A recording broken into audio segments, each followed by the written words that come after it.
దాదాపు 40 రోజులుగా కొనసాగుతున్న అమెరికా ప్రభుత్వ షట్డౌన్కు పరిష్కారం కనిపించే సూచనలు అయితే కనిపిస్తున్నాయి.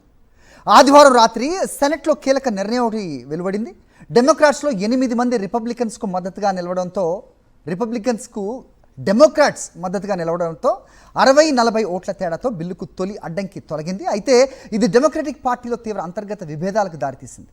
ఆరోగ్య బీమా సబ్సిడీల అంశంపై పార్టీలో పెద్ద విభేదాలు చెలరేగాయి. అమెరికా చరిత్రలోనే అత్యంత దీర్ఘకాలిక గవర్నమెంట్ షట్డౌన్ 40వ రోజుకు చేరింది. ఫెడరల్ ఎంప్లాయీస్ లక్షల మంది వేతనాలు లేక ఇబ్బందులు పడుతుండగా ఆహార సహాయం నిలిచే ప్రమాదం, ఎయిర్ ట్రావెల్లో అస్తవ్యస్త పరిస్థితులు దేశవ్యాప్తంగా ప్రజల జీవితాలను ప్రభావితం చేస్తున్నాయి. ఈ పరిస్థితుల్లో సెనెట్లో అనూహ్య పరిణామం చోటు చేసుకుంది. డెమోక్రాట్స్లో 8 మంది పార్టీ లైన్ను అతిక్రమించి రిపబ్లికన్స్తో కలిసి బిల్లుకు మద్దతిచ్చారు.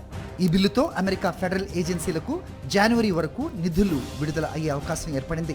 3 ముఖ్యమైన ఖర్చు బిల్లుల ద్వారా మరికొన్ని విభాగాలకు 2026 వరకు నిధులు అందనున్నాయి. సెనెట్ ఆమోదం పొందిన బిల్లులో డెమోక్రాట్స్ అత్యంత ప్రాధాన్యంగా డిమాండ్ చేస్తున్న విషయం మాత్రం చేర్చలేదు. హెల్త్ ఇన్సూరెన్స్ ట్యాక్స్ క్రెడిట్స్ అంటే ప్రజలకు వచ్చే బీమా సబ్సిడీలను పొడిగించే అంశం. ఈ సబ్సిడీలు ముగియటంతో లక్షలాది అమెరికన్స్కు ప్రీమియంలు భారీగా పెరగనున్నాయి. ఆరోగ్య బీమా అంశాన్ని వదిలేసి రిపబ్లికన్స్తో ఒప్పందం చేసుకున్నందుకు పార్టీ వర్గాలు ఆగ్రహంతో ఉన్నాయి.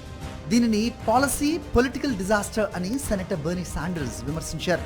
ఎలిసా స్లాట్కిన్, మార్క్ వార్నర్ వంటి మధ్యవాదులు కూడా ఆగ్రహం వ్యక్తం చేశారు. అయితే మారిన పరిస్థితుల్లో షట్డౌన్ వల్ల తీవ్ర సమస్యలు ఎదుర్కొంటున్న ప్రజల కోసం ఇంకా ఆగటం కుదరదు అని భావించిన మోడరేట్ డెమోక్రాట్స్ ఈ బిల్లుకు మద్దతిచ్చారు. దీని గురించి మాట్లాడిన సెనేటర్ యాంగస్ కింగ్, తాము కోరుకున్న దాన్ని పూర్తిగా పొందలేకపోయినా దేశ ప్రజలు పడుతున్న కష్టాలు చూస్తే ముందుకు సాగక తప్పదన్నారు. అయితే ఈ స్పెండింగ్ ప్యాకేజ్లో వేరే సున్నిత అంశాలు కూడా ఉన్నాయి.